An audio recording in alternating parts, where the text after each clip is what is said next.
So guys, commerce की दुनिया में आप सभी का स्वागत है। और आप सभी के लिए यहाँ पर मैं लाया हूँ एमकॉम प्रीवियस स्टूडेंट के लिए स्टैटिक्स का न्यूमेरिकल सॉल्यूशन। यहाँ पर आप सभी देख सकती हैं, ये क्वेश्चन है प्रोबेबिलिटी का, जिसको सॉल्व करने के लिए मैं आपको इस वीडियो में पूरा का पूरा अच्छी तरह से बताऊंगा कि कैसे ये क्वेश्चन हम सॉल्व करेंगे, और इस तरह का क्वेश्चन अगर एग्ज़ाम में आ जाए तो हमको किस तरह से उसे ट्रीट करना है।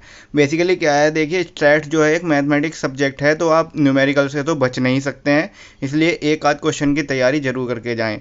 साथियों, मैं आपको ये भी बता दूं कि अगर आप न्यूमेरिकल सेक्शन की तैयारी नहीं करेंगे तो आपको दिक्कत बहुत ज़्यादा आएगी, क्योंकि न्यूमेरिकल सेक्शन पर पूरी की पूरी स्टैट्स बेस्ड होती है और आप इसकी थ्योरी भी बहुत अच्छे से नहीं लिख सकते हैं। मैं आपको 3-4 इम्पोर्टेंट जो है थियोरिटिकल टॉपिक बता सकता हूँ, बट ज़्यादा से ज़्यादा मैं यही कहूँगा कि आप थोड़ी सी तैयारी न्यूमेरिकल सेक्शन की करें। तो ये हम प्रोबेबिलिटी का न्यूमेरिकल आपके लिए सॉल्व कर रहे हैं। तो इसमें क्वेश्चन में हमने जब पढ़ा है कि इसमें कितने इकोनॉमिस्ट हैं भाई, हमें 4 सदस्यों की टीम बनानी है और हमें इकोनॉमिस्ट दिए हैं 3। ठीक। इंजीनियर की बात करें तो साथियों, हमें इंजीनियर जो दिए गए हैं यहाँ पर कितने दिए गए हैं, 4। ठीक। 3 इकोनॉमिस्ट हैं, 4 इंजीनियर हैं। अब हम अगले नंबर पर आते हैं। अगले नंबर पर हमको क्या डाटा दिया गया है? अगले नंबर पर हमको जो डाटा दिया गया है स्टैटिस्टिशियंस का दिया गया है, यानी जो सांख्यिकीय विधि विशेषज्ञ होते हैं वो 2 हैं और 1 डॉक्टर है साथियों। तो कुल मिलाकर जैसे 3 4 2 1, यानी कि 3 इकोनॉमिस्ट, 4 हमारे इंजीनियर, 2 स्टैटिस्टिशियंस और 1 डॉक्टर को मिलाकर के 10 सदस्य यहाँ पर हैं। और इन 10 सदस्यों को लेकर के हमें 4 सदस्यों की क्या बनानी है साथियों, एक टीम बनानी है। ठीक।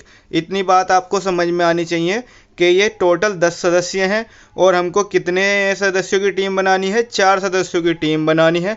तो सबसे पहले हम ये जानते हैं कि इन 10 सदस्यों से 4 सदस्यों की टीम जो बन सकती है वो कितने प्रकार से बन सकती है। तो we have to find how can be form 4 members committee among these 10 members, यानी इन 10 सदस्यों से हम 4 सदस्यों की टीम को बनाने का जो है कॉम्बिनेशन चेक करेंगे।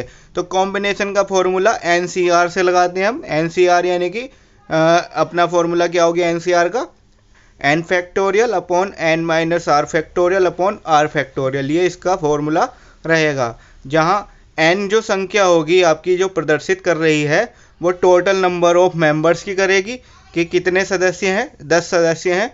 तो एन आपका कितना हो गया साथियों, 10 हो गया। आर कितना हो गया, आर वो संख्या होगी जितने सदस्यों की हमें टीम बनानी है। जैसे 10 में से 4 सदस्यों की टीम आपको बनानी है तो आर आपका हो गया भैया 4। ठीक। ये मैं आपको बोर्ड पर दिखाई रहा हूँ और ये मैंने फैक्टोरियल का साइन लगाया है, जो एक हैश जो अपोस्ट्रोफी का साइन होता है उसकी तरह से ही रहता है। ठीक है। तो थोड़ा कंफ्यूज ना हो इसमें, कभी इसको आप बंद समझ लें, इसलिए मैं यहाँ पर लिख भी दिया है कि ये जो साइन है वो फैक्टोरियल का है। और एनसीआर का फॉर्मूला भी मैंने लिखा है, N factorial upon N minus R factorial R factorial. हम निकालेंगे 10C4 की वैल्यू। एक्चुअली आपको जो है वहाँ पर कैलकुलेटर मिलेगा, तो इसलिए आप परेशान ना हो। मिलेगा मतलब ये है कि कैलकुलेटर की आपको अलाउंस होगी। तो अगर आप साइंटिफिक कैलकुलेटर ले जा रहे हैं तो उसमें कम्बिनेशन का, परमुटेशन का भी साइन रहता है। लेकिन भाई कैलकुलेटर तभी लेकर के जाएं जब आप एश्योर्ड हो कि भाई मैं न्यूमेरिकल करके आने की तैयारी कर रहा हूँ, कि न्यूमेरिकल अगर आएंगे तो मैं करके आऊँगा, तभी आप कैलकुलेटर ले जाएं, वरना पेस्ट बेस्ट करने बेकार हैं।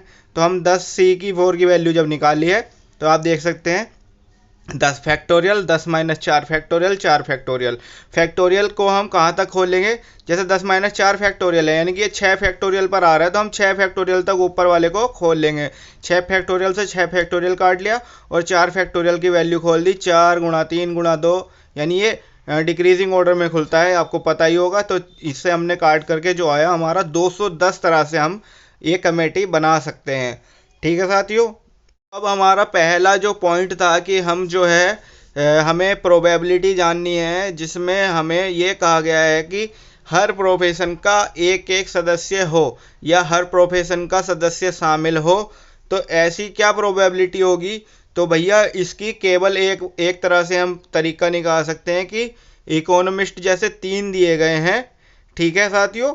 तो उसके लिए क्या करेंगे, 3 में से 1, क्योंकि यहाँ पे 4 तरह के हमें प्रोफेशन दिए गए हैं, तो जाहिर सी बात है चारों में से आपको एक एक लेना पड़ेगा और उसी से आपको नंबर वेज निकालने पड़ेंगे, तरीके निकालने पड़ेंगे कि कितने तरीके से चारों में से अगर हम एक एक को लेते हैं तो कितने तरह से हम जो है कमेटी फॉर्म कर सकते हैं। तो हमने क्या किया, इन चारों में से एक एक सदस्य को निकाल करके उनका तरीका निकालेंगे यहाँ पर हम।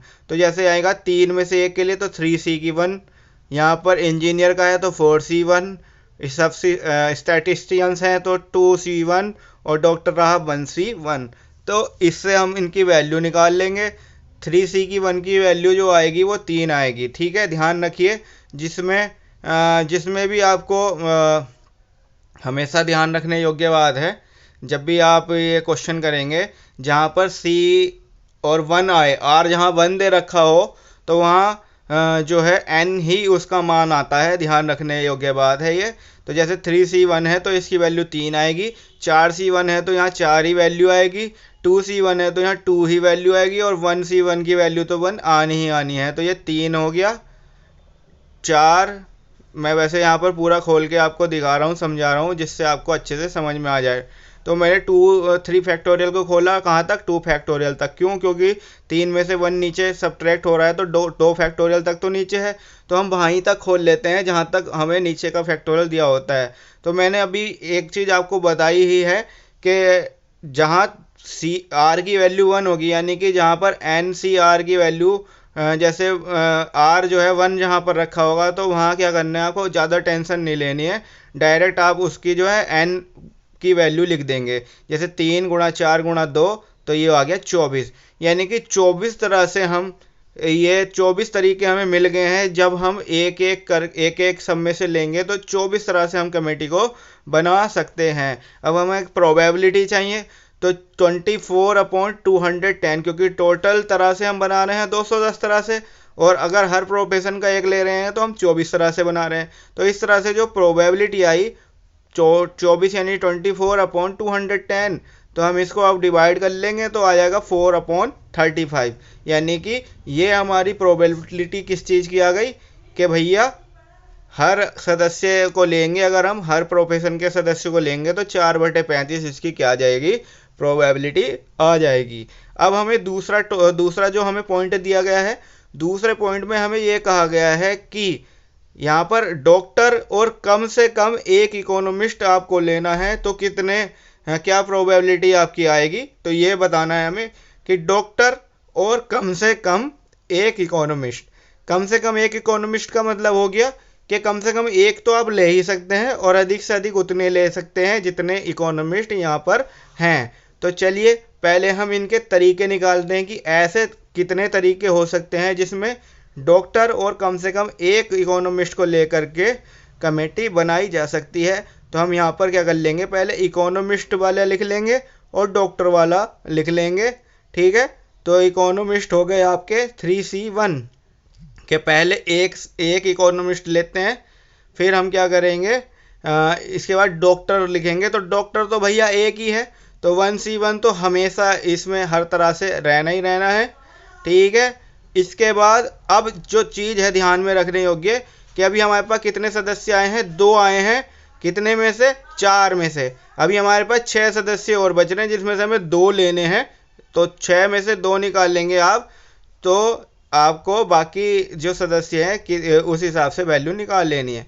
अभी मैंने पीछे ही बताया था आपको कि जहाँ पर R की वैल्यू 1 होगी तो उसकी वैल्यू 1 ही आ जाएगी। फिर भी मैं यहाँ पे भी आपको कैलकुलेट करके बताऊंगा कि जैसे 3C1 है तो 3C1 की वैल्यू निकाल लेंगे। अब दूसरा तरीका क्या बनेगा कि कम से कम एक इकोनॉमिस्ट लेने के लिए इन्होंने कहा है, लेकिन हम 2 लेंगे अब, तो 3C2 करेंगे और डॉक्टर तो एक रहना ही है, और अब के बाद 6 सदस्यों में से केवल एक सदस्य हम लेंगे। ठीक, अब अगला 3C3, अगर हम तीनों के तीनों इकोनॉमिस्ट ले लेते हैं और एक डॉक्टर को ले लेते हैं तो क्या होगा, बाकी 6 सदस्यों में से आप किसी एक को भी नहीं ले रहे हैं, तो ये पॉसिबल नहीं हो सकता। क्यों? क्योंकि कमेटी बनाने के लिए आपको केवल इकोनॉमिस्ट और डॉक्टर की ही ज़रूरत नहीं है, और अलग वाले जो ग्रुप है उसमें से भी आपको कम से कम एक सदस्य तो लेना पड़ेगा। तो आप यहाँ पे इनकी वैल्यू कैलकुलेट कर लेंगे, और यहाँ पे 3C1 की वैल्यू 3 आ गई, 1 आ गई, और 6C2 की वैल्यू हम निकाल देंगे। 6C2 की वैल्यू निकलेगी तो वो कितनी आएगी, अभी कैलकुलेट कर लेते हैं, उससे पता चल जाएगा। ठीक है, तो इसे निकालने के लिए 6 फैक्टोरियल 6 माइनस 2 फैक्टोरियल ऐसे करके हम निकाल लेंगे। ठीक है, 6 फैक्टोरियल 6 माइनस 2 फैक्टोरियल और इंटू 2 फैक्टोरियल। ठीक, इससे निकाल देंगे और निकाल के क्या आएगा हमारा 4 फैक्टोरियल तक की वैल्यू हम निकाल लेंगे। 4 फैक्टोरियल तक की वैल्यू निकाल लेंगे तो ये आ जाएगी हमारी 15। ठीक है साथियों, 15 वैल्यू आ जाएगी इसकी। ठीक, थोड़ा सा होच पोच हो गया है जिसलिए हमने इसे इरेज कर दिया है। मैं आप वैल्यू आपको कैलकुलेट करनी आई गई है। तो 3c की 1 की वैल्यू 3, 1c की 1 की वैल्यू 1 और 6c की 2 की वैल्यू हो जाएगी कितनी आपकी 15 हो जाएगी साथियों। ठीक, और 15 की 3 से आप मल्टीप्लाई कर देंगे तो ये आ गया आपका 45। ठीक, अब 3c की 2 की वैल्यू निकालेंगे। तो यहाँ पर थोड़ा सा कन्फ्यूजन हो गया है कि आप ये ऐसा लगेगा कि यार 3c की 1 की वैल्यू भी 3 आई और 3c की 2 की वैल्यू भी 3 आ रही है। तो थोड़ा सा जो है कन्फ्यूजन क्रिएट हो जा रहा है कि ये दोनों की वैल्यू एक जैसी कैसे आ गई। ठीक, तो उसको हमने क्या करा, यहाँ मैंने अलग से निकाल के देख लिया और आपको मैं बता ही रहा हूँ कि बाकी तो वैल्यू ऐसे निकालनी है हमको।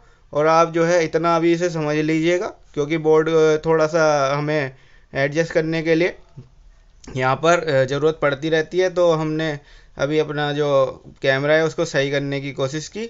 तो आप यहाँ वैल्यू निकाल लेंगे, 6c की 1 की वैल्यू 6 आएगी। ठीक है, फिर भी मैं आपको निकाल के दिखा रहा हूँ यहाँ पर। ठीक है, चलिए, तो यहाँ पर दूसरे तरह से 15 और हो गए 18 सॉरी, और इन दोनों को जोड़ेंगे हम तो ये आएगा 63। यानी कि 63 ऐसे तरीके हैं जिनसे हम कम से कम एक इकोनॉमिस्ट को लेकर के टीम कमेटी बना सकते हैं। और इसकी जो प्रोबेबिलिटी आएगी 63/210 यानी कि 3/10 इसकी प्रोबेबिलिटी आ गई साथियों। तो ये क्वेश्चन था कितना आसान, और आप अगर इसे क्वेश्चन पेपर में छोड़ करके आ जाते तो कितना